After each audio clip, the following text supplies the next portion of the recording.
பெரியவா அது மாதிரி க்ஷேத்திரங்கள்னு சொன்னால் எல்லா க்ஷேத்திரத்துக்கும் போய் தரிசனம் பண்ணுறதுங்கிறது அவருடைய வழக்கம். 12 ஜோதிர்லிங்கங்கள்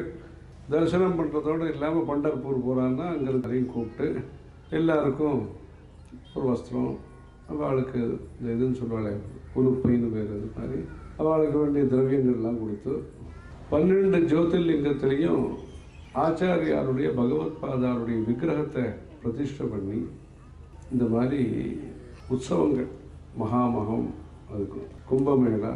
அதுக்கு ஸ்நானம், புஷ்கரம், அந்த ஸ்நானம், அது ஒரு நாளைக்கு பண்ணால் போகிறோம்னு அதுவும் நிறுத்திக்காமல் சேர்ந்த மாதிரி ஒரு 15 நாளைக்கு கிருஷ்ணா புஷ்கரம்னு சொன்னால் ஆரம்பத்தில் பொதுவாக பண்ணுவேன், அப்புறம் முடிஞ்சமாக பண்ணுவேன். அவள் பெரியவாளை பொறுத்த வரைக்கும் இந்த தினம் காலம்பரம் 5 மணிக்கு கிளம்பி இந்த கிருஷ்ணாவில் புஷ்கரம் ஸ்நானம், அந்த மாதிரி பல இடத்துலையும் அந்த தீர்த்தங்கிறது பாரத தேசத்தில் தெய்வீக அம்சத்தோடு பார்க்கக்கூடிய விஷயம் அப்படிங்கிறத உபன்யாசத்தில் சொன்னதோடு இல்லாமல்